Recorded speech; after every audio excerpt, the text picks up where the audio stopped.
By November 2014, now nearly 3 years after the first incident, I was feeling really amazing. And I got to the point where I was healed and there was a lot less blood in my brain than there was after the second episode. And this one morning I woke up and I decided that I'd go for a bike ride. And I think it was the first time in nearly 3 years that I had done anything strenuous. And I went for this bike ride. It was the best bike ride ever. The next day, I woke up, no pain in the legs, no muscle aching, nothing. It was just really odd. And as I woke up in the morning to go to work to meet a client in the city again, I started noticing this burning sensation on my left side. It was like I had been in the sun and half of my body was in the sun and the other half was in the shade. And it burnt, it was burning. This is Recovery After Stroke with Bill Gasiamis, helping you go from where you are to where you'd rather be. Bill from recoveryafterstroke.com. This is episode 87, and today I bring you a recording of a presentation I delivered to the third year occupational therapy students at Australian Catholic University some time ago. Before I get started, did you know that now you can download all the words of any of the Recovery After Stroke podcast episodes as a PDF? It's perfect if you prefer to read and take notes or highlight different parts of the interview for future reference. It is a great way to learn and helps retain new information to memory. Just go to recoveryafterstroke.com, click on the image of the episode you have just listened to, and at the very beginning of the page, you will see a button that says Download Transcript. Click the button, enter your email address, and the PDF will begin downloading.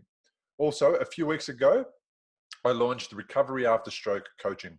The people who have signed up are now being coached by me and are being helped to overcome challenges, including fatigue, anger, isolation, amongst other things. So if you're a stroke survivor that wants to know how to heal your brain, overcome fatigue, and reduce anxiety, Recovery After Stroke Coaching might be perfect for you. If you're falling in the cracks between hospital and home care and desire to gain momentum in your recovery, but do not know where to start, this is where I can help. I will coach you and help you gain clarity on where you are currently on your recovery journey. I will help you create a picture of where you would like to be in your recovery 12 months from now, and I will coach you to overcome what's stopping you from getting to your goal. Want to know more? Just send an email to bill@recoveryafterstroke.com and I will arrange a time to speak with you in person about how Recovery After Stroke Coaching can work for you. Now it's on with the show. Thanks everyone. My name's Bill, and one day in February 2012, I woke up and on the way to work, I noticed that I had a numb sensation in my big left toe. So it was no big deal. It's just a numb sensation. It's something that most of us have probably experienced. And I have a property maintenance company, so put my boots on and went to work and did all the things that I do most days, which is lift heavy things and climb ladders and do all sorts of physical activities. So it didn't stop me from doing anything. It was just a normal day and had a little bit of numbness in the foot, no big deal. As the days progressed, on the third day of the odd sensation in my toe, I started noticing that the numbness was spreading from the toe all the way up to the ankle. And it wasn't doing that all the time, it was just doing it from time to time. And as it was happening, I noticed that my footing was a little bit different, but again, nothing too dramatic. So that morning I went for a run at the gym and I went and did my regular 5 kilometers. It was a Sunday. And running on the treadmill, I started noticing that my foot was coming down on the treadmill a bit strangely, and I had to pay attention and look down and actually notice where the foot was landing, because I didn't want to make a joke of myself and fall in front of everybody in the gym.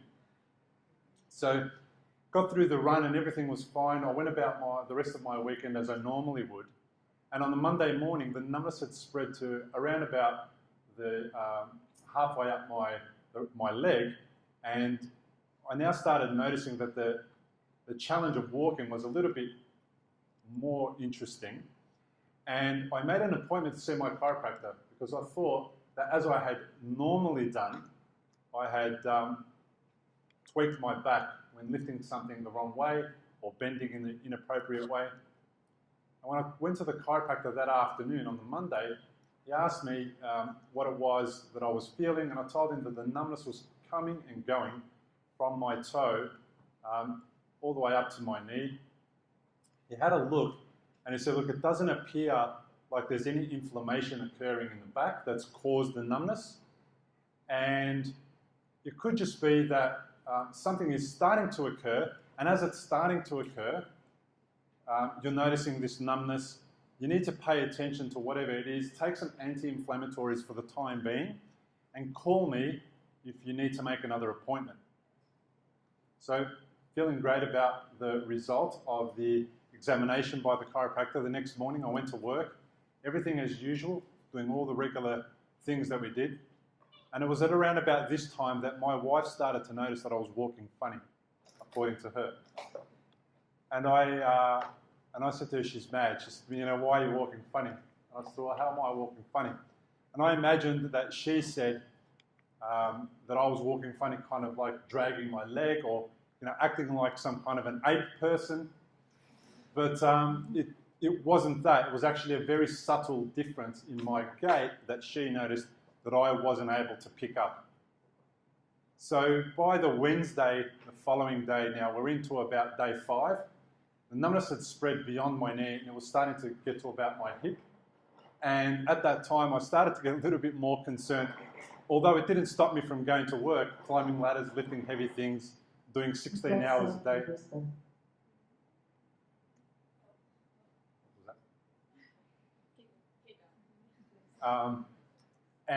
As a result, I thought that it might be a good idea to make another appointment to see the chiropractor again, because he had to really sort me out. He had to get me feeling good so I can get back to work, because I had a really busy week coming up and I needed to make sure that nothing was going to get in my way from getting these jobs done that we needed to do, because our clients were a little bit difficult and they were giving us a small window of opportunity to do all our work, and I didn't want to let them down, didn't want to disappoint.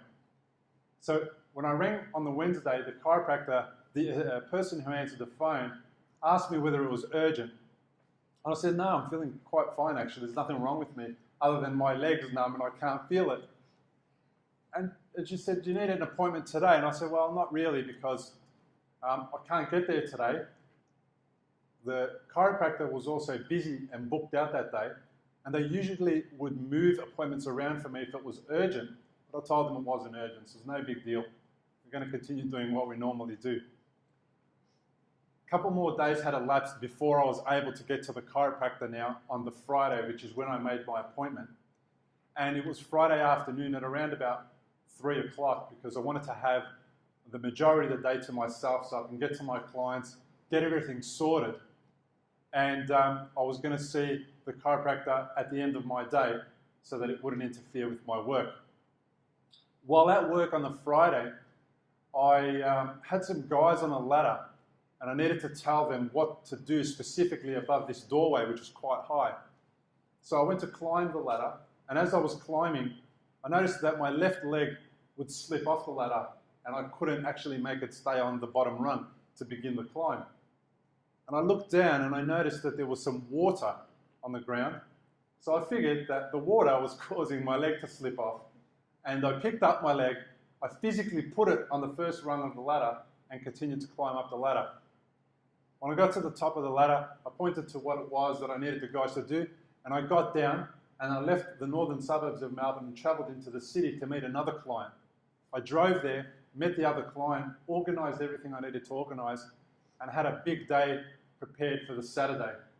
There was going to be 15 people. They were relying on me to be there on this particular day. There wasn't going to be any other window of opportunity. The client had given us 10 hours to begin and complete a job that included plaster repairs and painting. I wasn't going to miss it. So in the evening I went to the chiropractor, and within about a minute of having me on the table, he said to me, there's nothing wrong with your back. You need to go to the hospital. And I said, hang on a second. I can't go to the hospital. I've got a really busy day tomorrow. He said, well, you need to go to the hospital because whatever's happening on your left side has got nothing to do with your back, and your back's perfectly fine. So we argued for about 5 minutes. and I went home.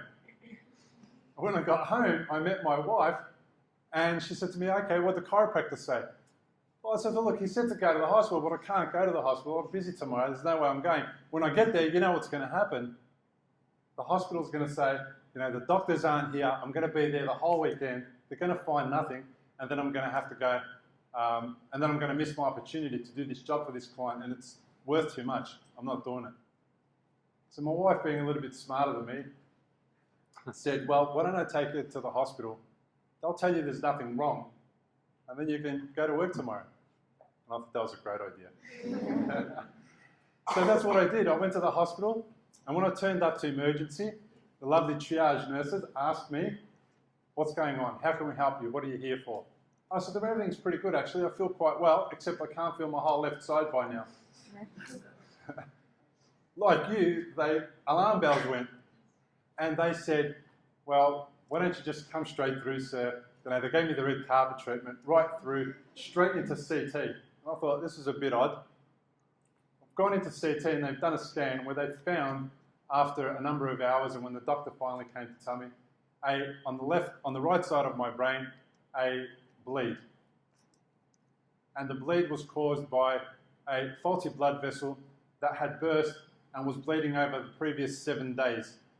And as it bled, and the larger the bleed became, and the blood that was assembling in the brain became, the more and more of my left side was switching off.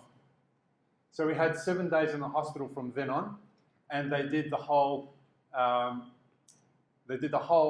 gamut of tests, every possible test you could imagine. And at the end of 7 days, they sent me home. And they sent me home on a drug called dexamethasone, which was designed to decrease the inflammation in the head.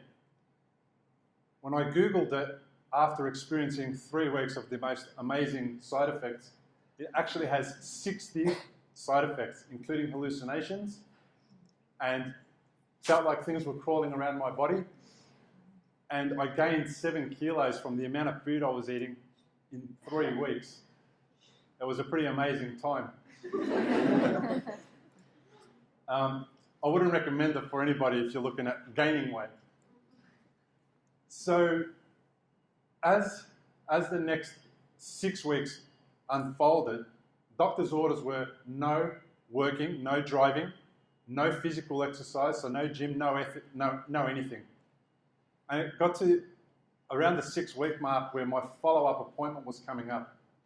And I was getting so bored being at home doing nothing. And I decided one day to go to work. And this particular day, I turned up, I rang my mates and said, come and pick me up. I need to actually get out of the house for a day. I'll just come and watch you guys work. I won't do any work. And they were loving me going there, watching them working. And I was sitting on a chair facing them while they were painting this large wall, about the size of this wall behind us. And at the time, I started noticing my left side was actually going to sleep again. And I didn't know what to do. I didn't know what was happening exactly. I didn't understand what was going on to me again. So I found myself slapping my face so I can wake up. It didn't work. I left it for about an hour and a half because the guys had to finish what it was that they were doing before I interrupted them to take me to the hospital. So after about an hour and a half, I hurried them along. They finished and packed up. And I jumped in the car with one of the guys, and he was driving me from the city to the Austin Hospital, which is about 13, 14 kilometres away. On the way there, I started noticing that I was getting dizzy. I felt the need to vomit. I had become white, and I needed to throw up. And I asked the guy who was driving me to pull up and let me go and throw up so I didn't throw up in his car. And we parked the car outside the gardens in the city where they run the flower show. I think it's the Royal Exhibition Gardens or something. And I went to a tree and I threw up. It was across the road from the St. Vincent's Hospital, actually, just down the road, not that far from here. So then we jumped in the car and I continued to drive to Preston. So I can go home, tell my wife to take me to hospital.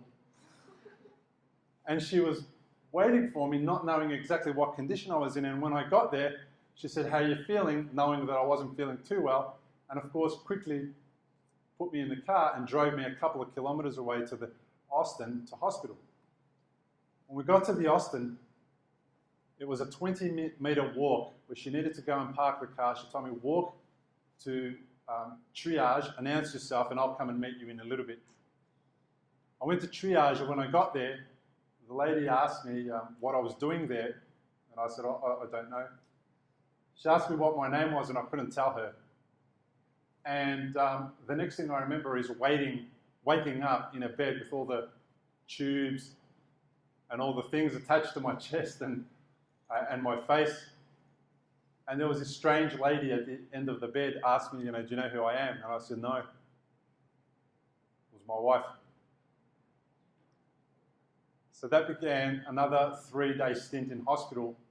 And this time, the CT scan that revealed that the bleed had gone from being about the size of a 10-cent piece to being about the size of a golf ball. And surgery wasn't necessarily an option at that point in time because they didn't exactly know what had caused the bleed. And it was in a really difficult place to get to. So at this time, I was suffering from memory loss. I couldn't write or type an email. I couldn't remember who had been to visit me. So there was a number of challenges that I had to overcome, and I had debilitating fatigue. I couldn't get to the toilet without being completely exhausted for the rest of the day.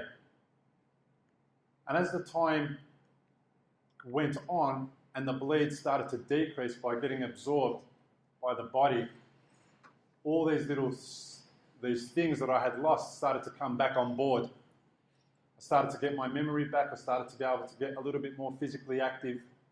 I started to be able to remember things, and the pieces of the puzzle were starting to come back together. And by November 2014, now nearly 3 years after the first incident, I was feeling really amazing. And I got to the point where I was healed, and there was a lot less blood in my brain than there was after the second episode. And this one morning I woke up and I decided that I'd go for a bike ride. And I think it was the first time in nearly 3 years that I had done anything strenuous. And I went for this bike ride. It was the best bike ride ever. The next day, I woke up, no pain in the legs, no muscle aching, nothing. It was just really odd. If you've had a stroke and are in recovery, you'll know what a scary and confusing time it can be. You're likely to have a lot of questions going through your mind, like, how long will it take to recover? Will I actually recover? What things should I avoid in case I make matters worse? Doctors will explain things, but obviously because you've never had a stroke before, you probably don't know what questions to ask. If this is you, you may be missing out on doing things that could help speed up your recovery. If you're finding yourself in that situation, stop worrying and head to recoveryafterstroke.com, where you can download a guide that will help you. It's called 7 Questions to Ask Your Doctor About Your Stroke. These 7 questions are the ones Bill wished he'd asked when he was recovering from a stroke. They'll not only help you better understand your condition, they'll help you take a more active role in your recovery. Head to the website now, recoveryafterstroke.com, and download the guide. It's free.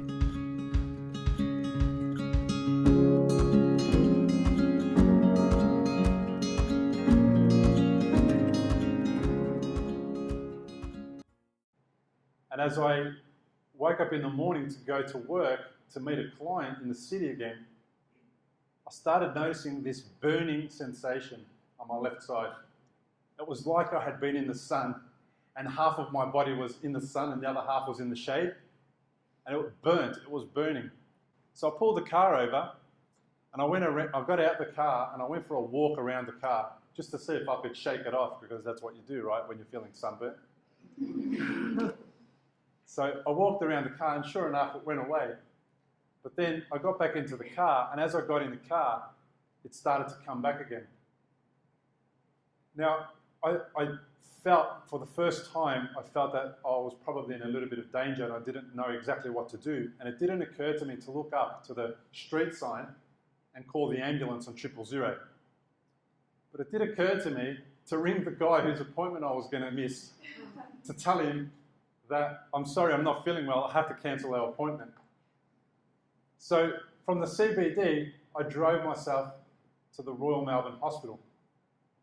And when I got there, I parked the car, you wouldn't believe it, I found the only car park outside the front of the hospital. And it was an hour spot, and it was there all day, and I didn't get a parking fine. Go figure. As I was walking to the hospital entrance, I rang my wife and told her, look, I'm on the way to the hospital, and I just need you to know I think I'm having another episode.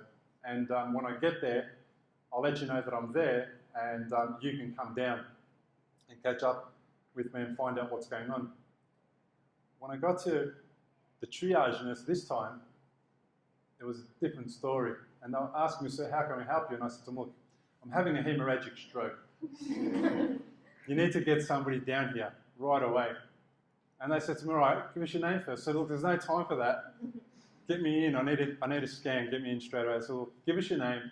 Finally, they got my name out of me. They brought up my history because I had transferred all my paperwork to the Royal Melbourne. And they wheeled me back into CT really rapidly, the red carpet treatment again. And this time, when you go into a radiology room for a CT scan, there's only a couple of people hanging around, checking you out, making sure that everything's okay. This time the room was full. There was 15 people in there wondering, let's have a look and see whether this guy's actually bleeding on the brain like he says he is. Otherwise, they probably thought I was on some kind of drugs, right? Well, it turns out I wasn't on any drugs, and I had the third bleed in my brain. And a little while later, I was visited by my surgeon, and this time she said, you're not going to be able to get out of surgery this time. The danger has shifted away from, you being okay not to have a surgery, and as a result of that, we're going to have to operate. Are you okay with that? And I agreed to surgery in November 2014. It was around about the 25th, I think, and when I woke up after surgery, I couldn't walk. The left side had been affected by the surgery, although the blood vessel was out and the blood was gone. I had proprioception issues on my left side, and we only really realised that how significant it was when a small nurse about this big, about 5 foot, and really thin and petite, came to support me to go to the toilet for the first time after surgery. I got out of the bed on the left side, and I placed my left foot on the ground. Within about 1 split second, she was looking down, and I was on the ground screaming because I hurt myself. So that began a process of 1 month of physical rehabilitation, and I was moved to the Royal Melbourne Hospital rehab campus, which is in Parkville, and I went through occupational therapy and all the different therapies that I needed to get through to get my ability to walk alone back, and it took around about 3 months before I was able to get permission to walk to the therapy rooms from the ward on my own. And at that time, I did a whole bunch of different therapies, including we played the Wii to get the coordination right. I did hydrotherapy. I did the standard walking up the steps and down the steps and holding onto the rail. I did balancing on the left foot and the right foot. It worked on the right foot, didn't work on the left foot. Eyes open and eyes closed. Eyes closed was just a weird experience. And on the 23rd of December, I ended up finding myself in a situation where I had exceeded the expectations of all the people that were looking after me, and I went home on the 23rd of December where they had me booked in until at least the beginning of February. So that began my journey after that for rehab as an outpatient at the Bandura Centre, and also I had a visit from some occupational therapists at home who were able to check out how I was getting around the house, because we have a double-storey unit, so wanting to see whether I could climb up and down the stairs, also whether I could get into the house from the 3 steps from the curb, and whether I was able to get to and from bed, the toilet, cook and clean for myself, because there were times in the day that I was going to be at home alone because I didn't have a carer there all the time. One of the interesting things that I found was the amazing care, the support and the nurturing that I received from the occupational therapists. I had the most unbelievable people caring for me, and the reason I felt that way is because it came from a place of what it was that I wanted to achieve, what it was that I wanted to do, and how I wanted to go about my own rehabilitation. So there was a lot of questions around about whether a certain exercise was something that I enjoyed doing or was even comfortable doing. And if it wasn't, we didn't do it, which meant that I was more committed to doing my version of recovery than I would have been doing theirs. And I'm going to just share a story before I wrap up this part of the presentation and give you a bit of an insight into something that I picked up just purely because I was paying attention to the way that people were speaking. Because I had done some work on myself to understand how I was speaking to myself and how I was going about either interfering with or helping my recovery by the words that I was using. And there was this gentleman, I think his name was Ivan, and we were at the hand session around this table, and he was sitting there and he had a stroke as well, and his task was to pick up a toilet roll, an empty toilet roll, and move it from one side of the table to the other side, to the other side of the table without dropping it and by balancing it on the short side. So when he was doing that, he was looking at his hand and he was saying, come on, you bastard, move. And if you just imagine calling one of your limbs a bastard, how that feels. And at this particular point in time, I'm not sure what it was, but something alerted me to what he was saying, and he was having no success moving his hand. And I just said to him, Ivan, tell me, mate, what would your hand be if it did pick up that toilet roll and moved it? He said, it'd be my friend. So I said, fine. So I want you guys to imagine now, notice the difference between calling your hand a bastard and calling it a friend. So when I asked him to do the same, he then started his next sentence with, come on, friend, move. And sure enough, within moments of him saying that, he was able to grab the toilet roll like he couldn't grab it before and move it over and put it in a position where he didn't have much success doing it before. So everyone went up in a roar and he was really excited, and then his friend was really supporting him to the outcome that he wanted. And it was just something that, because of how busy the OTs were, they missed, because there was, I think, 2 OTs to 6 or 7 of us, and they missed him saying that. But everyone picked up on him changing his words and getting the outcome that he needed. So that's not necessarily part of what you guys are learning at the moment, but it's something to keep in mind for the future, because the way you speak to your patients and the way you speak to yourself has an impact on the way that we recover. And that takes that beautiful, caring attitude that we get when we're asked about how we want to do our own recovery to the next level. And it gives us that 1% additional support that we didn't have that makes all the difference. So nearly 4 years, beyond now 4 years of my stroke journey, I still experience left side numbness. And the more I get tired, the more I notice the numbness on my left side. So it's a bit of a signal for sit down and relax and don't do so much. The left side is colder than the right side, and it feels like this side belongs to somebody else. It doesn't feel like it's my side, because this side still feels the same, and I'm always comparing the two. So it feels like they attached another person's left side to me when I woke up from surgery.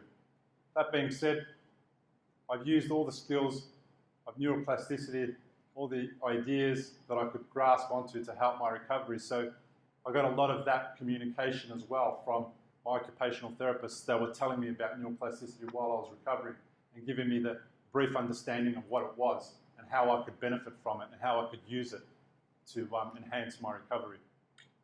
So that's my story about my stroke journey. And please feel free to ask any questions. I'm happy for you guys to ask anything at all.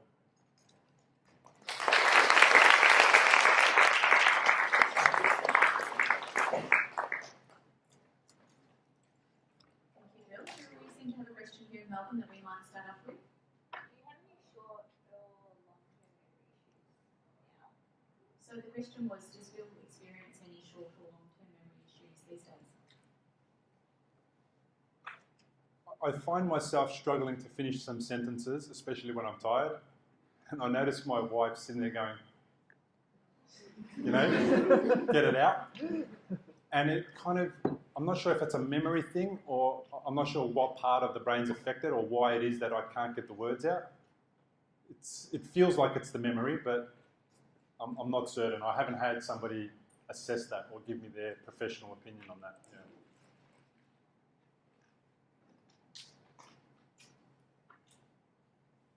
Any questions from, we might check in Sydney and Brisbane, were there any questions there? Otherwise we have a question in Melbourne.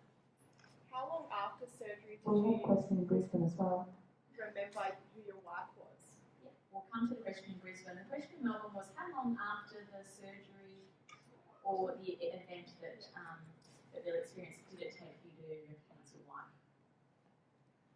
Yeah, very good question. I don't know. It was the same day, but I don't know exactly because because I kind of either blanked out or I'm not sure what happened between going to triage and then waking up. I don't know what the time span was. It was at least 4 or 5 hours.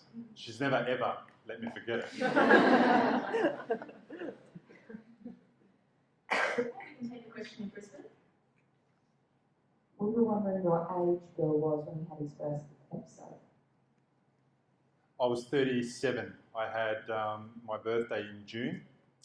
I was 37 and then 39 the next time. No, 40 the next time. Well, the third episode was it when I was 40. I can't even remember. And Bill, was there a process you went through to get back to driving again? Yeah, it's a bit cheeky. Without asking, about 9 months after the second episode, I jumped in the car and started driving again. And it was around about the time when I was about to see the surgeon again. And I contacted the surgeon after I had been driving and asked whether it was okay for me to drive now, and they said yes. So all in all, I really shouldn't have been driving for the first year. And I was probably driving around about 9 months later.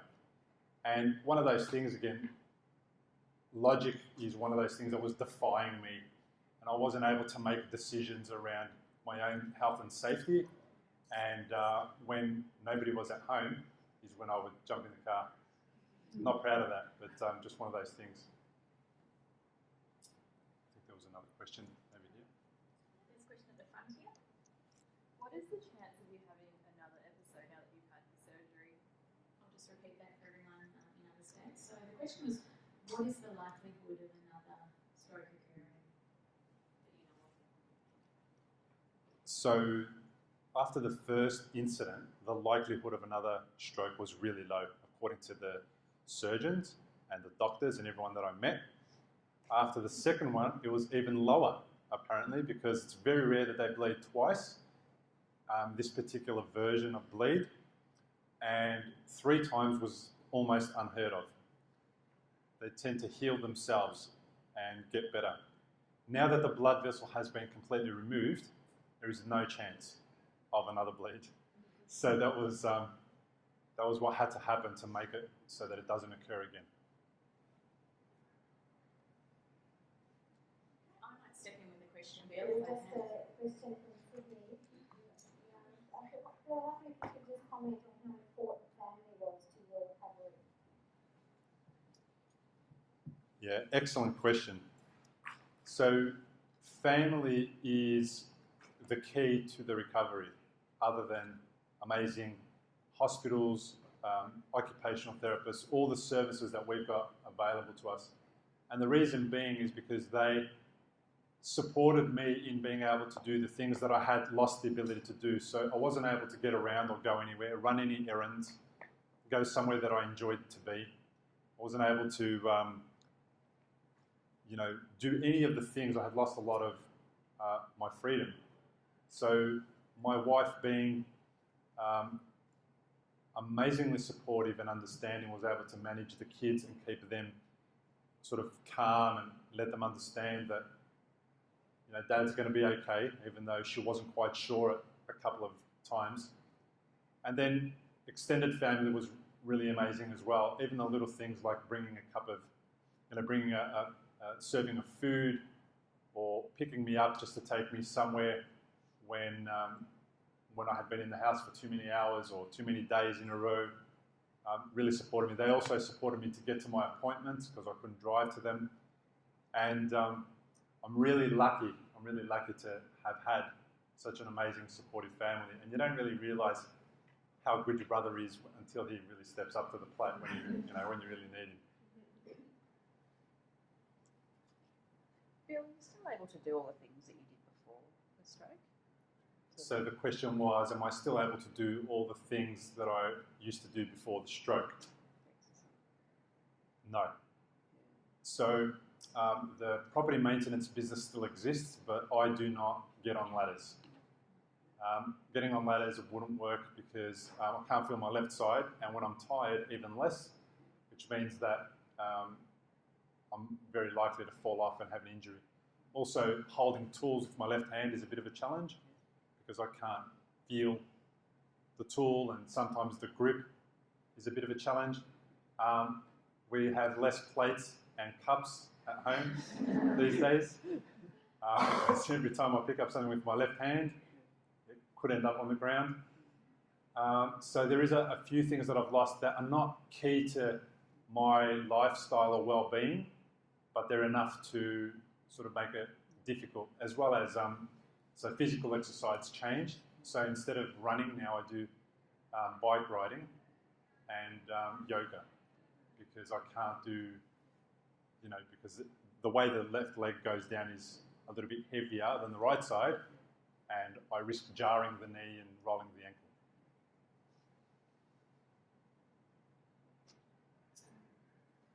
I might just squeeze in one final question, Bill. We're focusing this week on assessment conducted by occupational therapists. I just wondered if you had any comments about your experience of being assessed and whether anything actually helped you in the assessment process, particularly by occupational therapists. Yes, so my assessment was pretty vigorous actually, and by vigorous, not hard to get through, but it took a couple of days. And it took a couple of days when I was in the rehab hospital, and I was getting a little bit annoyed and frustrated at it actually. But I realised later on that until they exactly knew what I was capable of in every aspect of my life, it was really hard to determine a process of how to go forward and what would be best for me. So it included a lot of repetitive tests to see whether I was able to hold things, grasp things, move things, stand, walk unaided. It included a lot of questions, a lot of me doing things that I thought seemed odd and strange and weird, so a lot of explanations as to why we were doing something. So it was a relatively easy process to get through, just long and tedious, really thorough. And then when the assessment team came back, said, okay, we've now booked you into 4 different groups for different types of exercise. That's when I understood what it was that they were doing. And what really made it easy for me was knowing that I was completely supported through that process, and that they hadn't chosen things for me that I wasn't going to be able to do and I was going to be scared of. For example, walking on my own and falling over or doing any of those things. So hydrotherapy really helped. They really made me feel really good about my ability to stand on my own, walk on my own, get to and from a different location on my own. Even though it was in the water, it was really a good way to do it. So really thorough, really gentle, and really tailored to my needs specifically. So looking back, thanks for asking, it was a good process because at the time I was a bit frustrated. Okay. Well, we'll leave it there because we are completely out of time, but I just want you to thank Bill again for coming.